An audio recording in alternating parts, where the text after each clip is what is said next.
Hey, this is Sean with the Non-Essentials, and this is my review of Now You See Me. This is actually pretty cool for me. This is the first time I've been able to go to an advanced screening and actually written a review of something before kind of the mainstream press started putting their reviews out. Rotten Tomatoes doesn't have any reviews for it yet, so that's pretty cool. Probably far more so for me than for you.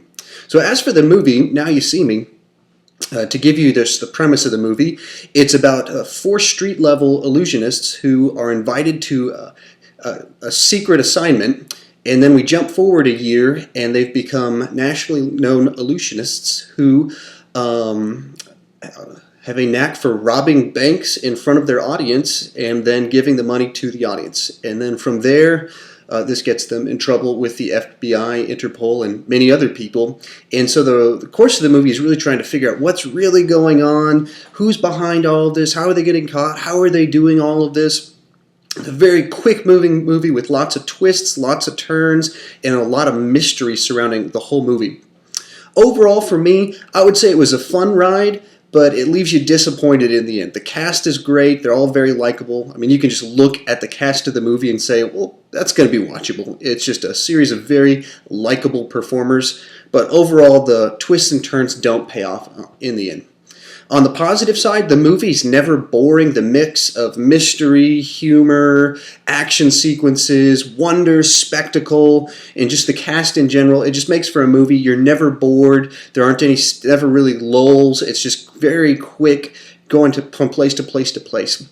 One of the highlights of the movie is a fight scene in the middle where one of the street performers uses a bunch of sleight of hand to outmaneuver a couple of FBI agents. It's a wonderful sequence, very well put together, thought through. The cast, as I said, is amazing. On the negative side, though, with the cast, they're not doing anything new. It's a bunch of great actors playing types of characters and types of personalities that they've played many times before. Jesse Eisenberg plays the same guy he always plays, the likable jerk. Morgan Freeman is the witty old man who gives insight. It's just pretty typical roles for all of these all of these great actors. But that said, they're obviously likable, enjoyable, and that's why they're in the movie. It's almost as if, I don't know if any of these characters would be recognizable if they were played by somebody else, because these are just roles that these actors have played many times before. On the negative side for the film, the central, I guess, gimmick of the film is the idea of it's a heist movie, but it's illusionists doing the heists, and so that's kind of the gimmick of it, and in the end, that doesn't really pay off. It doesn't really work. The appeal of an illusion in real life is that you're seeing something impossible and you don't know how they did it. And so there's this sense of awe and wonder.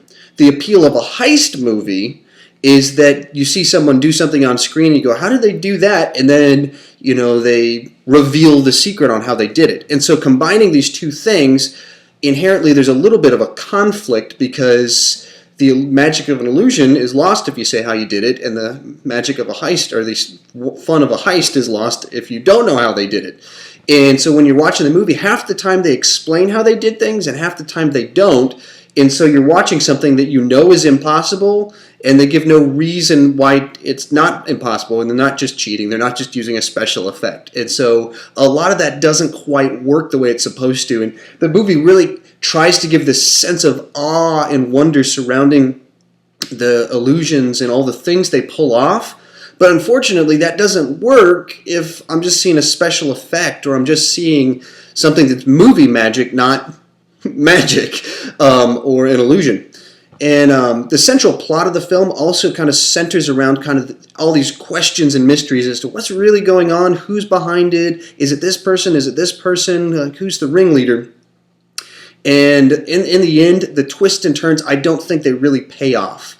And a good final act plot twist works the first time you watch the movie, and then it makes you want to go, I want to rewatch this to see where are all the hints that I missed. And I was a big fan of The Sixth Sense and Unbreakable, and I watched those the first time and didn't see the twist coming, and then I watched it the second time and was like, oh, yeah, this is so obvious, but they did it so well that I didn't catch it because I was looking in all the wrong places. This movie doesn't feel like that's going to be the case. It feels like you're going to watch it a second time and be like, no, you didn't earn this.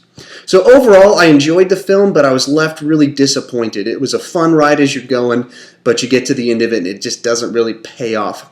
The film benefits greatly from its cast and really kind of coasts on the fact that they're likable, and so the movie's kind of likable. If you like fast-moving heist movies, and you're okay with some plot holes, then you'll probably enjoy the ride. If you get really annoyed by plot holes and whenever they have leaps of logic, this movie's really going to rub you the wrong way. Overall, on a scale of 1 to 10, I give it a 6.5. As to whether you should go see it or not, I'd say it's pretty so-so and kind of depends on if you're really interested in the trailer. You'll probably enjoy the movie, but it won't wow you. Thank you for watching. This is just my single opinion, and you're perfectly welcome to disagree with me. Thanks for watching.